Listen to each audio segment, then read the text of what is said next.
जय भीम नमः उत्थाय मित्रांनो, आज नागपूरच्या संविधान चौक येथे पत्रकारांसाठी पत्रकार लोकच मैदानात उतरले आपल्या हक्क आणि अधिकारांसाठी. कारण की पत्रकारांवर खोटे गुन्हे दाखल होत आहे आणि पत्रकारांचे अकाउंट इन्फ्लुएन्सरचे अकाउंट डिलीट होत आहे. लोकशाहीला कुठेतरी धोक्यात निर्माण झालेला आहे.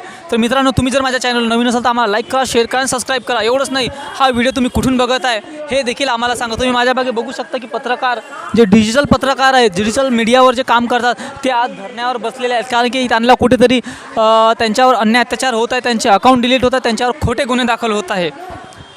तर तुम्ही कुठेही नका जाऊ, माझ्यासोबत राहा. आता याची पुढची माहिती आपण पत्रकारांकडून घेऊया. तर मित्रांनो, आज आपल्यासोबत राकेश धारगावेजी आहे. कारण की आज पत्रकारांवर खोटे गुन्हे दाखल करत आहे आणि पत्रकारांची जी स्वतंत्र पत्रकारांची, खास करून बहुजन पत्रकारांची आवाज दाबण्याचा प्रयत्न करतात. आपल्यासोबत आज राकेश धारगावेजी आहे. आपण त्यांच्याकडून ह्याबाबत पूर्ण माहिती घेऊया. सर, आज जो धरणं आंदोलन करत आहात तुम्ही नागपूरच्या संविधान चौक येथे, त्याचा मूळ हेतू काय आहे? आप जानते होंगे लोकशाही का जो चौथा पिलर जिसे हम मीडिया कहते हैं, आज वो खतरे में है और उसके बचाव के लिए हमने यहाँ पर एक आंदोलन रखा है. आप जानते होंगे कि लोकशाही का चौथा पिलर आज इनको जगह जगह पर टारगेट किया जा रहा है. कोई भी अगर सत्य की बात अपने चैनल पे रखता है, कोई वीडियो बनाता है, कोई रिपोर्ट को ये करता है, तो उनके खिलाफ भी केसेस दर्ज हो रहे हैं और उनके ऊपर मानहानि के दावे कर रहे हैं. तो आज उन पत्रकारों को और निर्भीड बनाने के लिए और उनको दिखाने के लिए कि उनके साथ वो अकेले नहीं है, उनके साथ देश की जनता भी शामिल है. क्योंकि देश की जनता जानती है कि सच क्या है और झूठ क्या है, और जो सच दिखाएगा तो जनता उनके साथ है. तो जो भी फर्जी गुन्हे इनके ऊपर हो रहे वो जल्द से जल्द सरकार वापस ले, नहीं तो एक बड़ा देशव्यापी आंदोलन करने की हम सरकार को आगाज करते हैं. तुम्हाला असं वाटत नाही आहे का की सरकार कुठेतरी बहुजन जे डिजिटल पत्रकार आहेत त्यांना घाबरलेली आहे, त्यामुळे त्यांच्यावर खोटे गुन्हे दाखल होत आहे? याबद्दल आपलं काय मत आहे?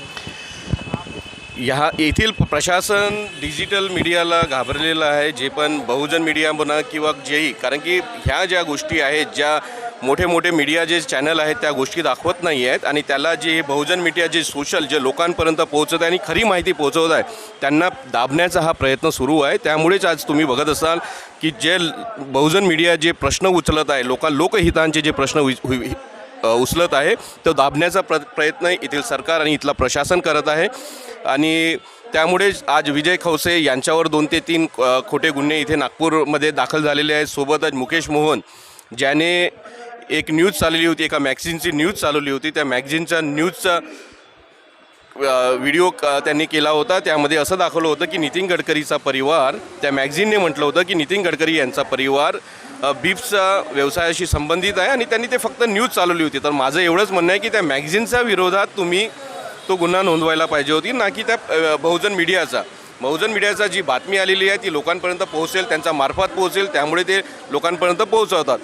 एवढंच म्हणणं आहे. आणि प्रशासनाने हे लक्षात ठेवायला पाहिजे की आज बहुजन मीडिया काही हा एकटा राहिलेला नाही, समाज त्यांच्याशी जुळलेला आहे, आणि त्यांच्यावर कुठलाही तुम्ही दबाव तंत्र वापरणार तर लोक आज त्यांच्याशी उभे राहतील, आणि तुम्हाला कुठल्याही पर्याय राहणार नाही, आणि लोक तुमच्या विरोधात बोलतील. एक शेवटचा प्रश्न विचारायचा आहे. आज कुठेतरी सरकारच्या विरोधात लोक सोशल मीडियावर बोलत आहे, इंस्टाग्रामवर बोलत आहे, फेसबुकवर बोलत आहे, तर त्यांचे अकाउंट धडाधड डिलीट होत आहे. यावर तुमचं काय मत आहे?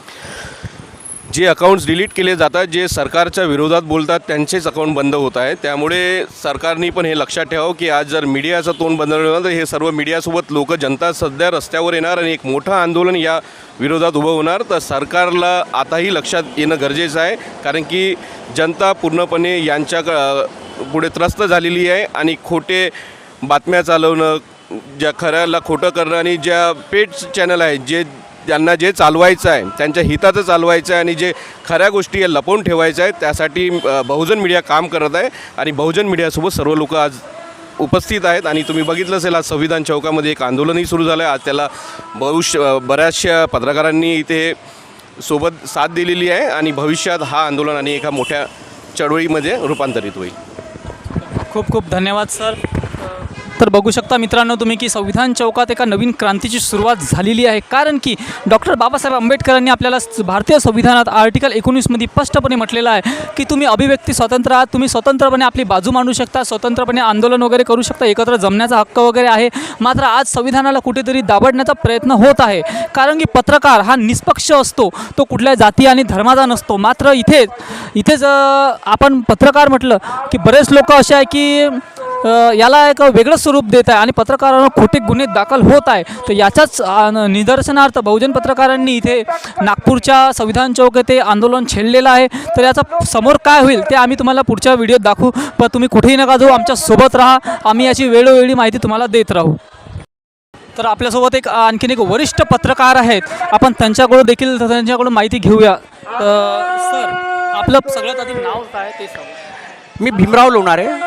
माझा एक डिजिटल प्लॅटफॉर्म आहे IBM TV9 न्यूज म्हणून, आणि मी नागपूर शहराच्या सर्व जे नामांकित वृत्तपत्र आहे त्यामध्ये मी काम केलेलं आहे.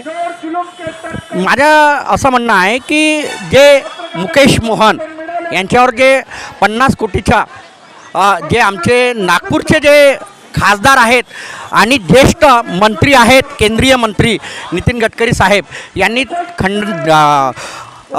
50 कोटीच्या त्यांच्यावर मानहानीचा दावा केलेला आहे, तो परत घेण्यात यावा.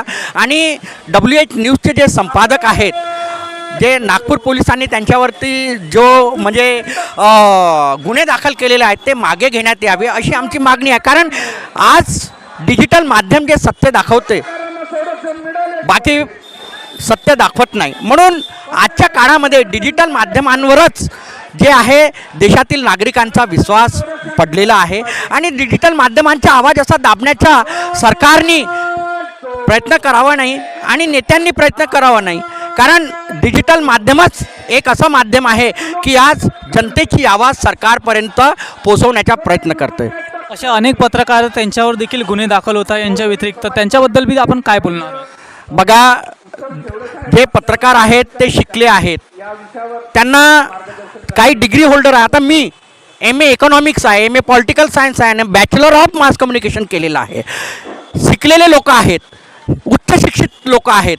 ते आता आपलं एक डिजिटल माध्यमांच्या माध्यमातून ते जनतेची आवाज लोकांपर्यंत पोहोचवतात. आणि अशा लोकांवर जर तुम्ही गुन्हे दाखल कराल तर त्यांचं शिक्षण पाण्यात गेलं, त्यांना रोजगार मिळणार नाही. म्हणून माझी कडकडीची विनंती आहे, केंद्र सरकार असो किंवा राज्य सरकार असो, त्यांनी डिजिटल माध्यमांच्या पत्रकारांवर खोटे गुन्हे दाखल करू नये. धन्यवाद सर.